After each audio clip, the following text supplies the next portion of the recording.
पश्चिम बंगाल की राजधानी कोलकाता के आजकल मेडिकल कॉलेज के अंदर ट्रेनी डॉक्टर की जब रेप के बाद हत्या हो जाती है, तो इस मामले को लेकर पूरे देश में चर्चा हो जाती है।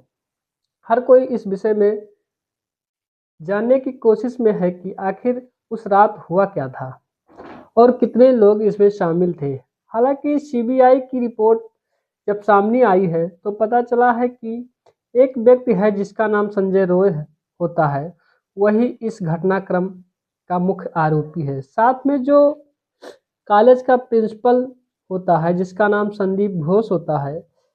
लेकिन जब संदीप घोष के बारे में एक और बात पता चलती है तो ज़्यादा हैरानी होती है। दरअसल आजकल मेडिकल कॉलेज के पूर्व उपाध्यक्ष अख्तर अली ने इंटरव्यू दिए, तो उसने इंटरव्यू में बताया कि संदीप घोष नौकरी करते हैं।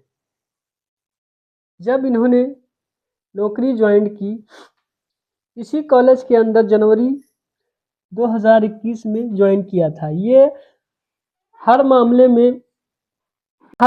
में 20% कमीशन इनका तय हो जाता है और इन पर कम से कम ईडी की जांच तो होनी ही चाहिए और इसे पड़ताल करनी चाहिए कि आखिरकार इन्होंने कितनी गड़बड़ियां की हैं। अब संजय राय हो या संदीप घोष, अब तो इनकी पोलोग्राफी की टेस्ट होगी ही और अब इनसे यह पता करने की कोशिश की जाएगी कि अभी तक इन्होंने कितना झूठ बोला और कितना सच। आज की कहानी में कुछ ऐसे तथ्य सामने आए हैं कि जिनको सुनकर आपके होश उड़ जाएंगे। दरअसल 9 अगस्त 2024 की सुबह को लगभग 9 बजे का वक्त था। पीजीटी स्टूडेंट को पता चल जाता है कि 3वीं मंजिल पर इसी कॉलेज सेमिनार हॉल में जहां पर तीसरी मंजिल पर इसी कॉलेज सेमिनार हॉल में जहां पर एक महिला डॉक्टर है, वहां पर उनकी लाश पड़ी हुई है। अब इस बात की जानकारी सबसे पहले एचओडी होते हैं अरुण दत्ता, साथ उनको जानकारी दी जाती है। अब यहाँ से प्रिंसिपल का रोल शुरू हो जाता है। प्रिंसिपल ने अपने वाइस प्रिंसिपल जो होते हैं संजय वशिष्ठ, उनको जानकारी देते हैं कि जितनी जल्दी हो सके सेमिनार हॉल में पहुंचो। 4 और डॉक्टरों को सूचना दी जाती है।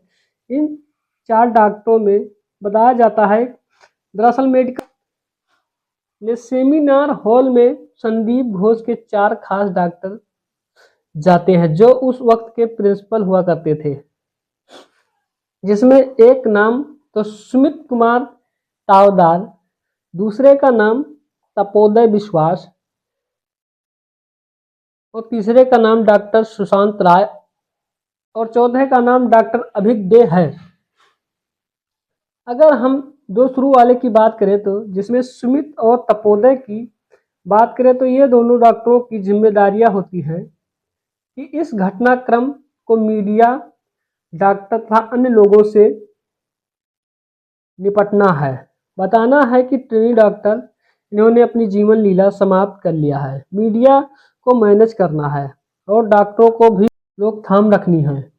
इनको आदेश दिया गया था कि डॉक्टर या अन्य लोग धरना प्रदर्शन पर न बैठ जाएं। होते हैं प्रिंसिपल के बहुत खास, ऐसा बताया जाता है, लेकिन ऐसा होता नहीं है। शुरुआत में जब घर वालों को सूचना दी जाती है तो यही बताया जाता है कि आपकी बेटी ने अपनी जीवन लीला समाप्त कर ली है। पहले बीमारी का, फिर जीवन लीला समाप्त करने का। और जब घर वालों को बेचैनी बढ़ जाती है तब लगातार बार बार एक ही सवाल कर रहे थे। जब घर वाले मौके पर पहुंचते हैं, यानी उनके माता पिता वहां आने के बाद कड़ी मुशक्कत के बाद अपने बेटी को अर्धनग्न अवस्था में देखते हैं और जिस तरह से उनकी रेप के बाद हत्या की जाती है, तो यह खबर पूरे देश में आग की तरह फैल जाती है। दरअसल अब पुलिस को यह मामला दे दिया जाता है, एसआईटी का गठन कर दिया जाता है। जब एसआईटी ने जांच पड़ताल शुरू किया तो एसआईटी ने सबसे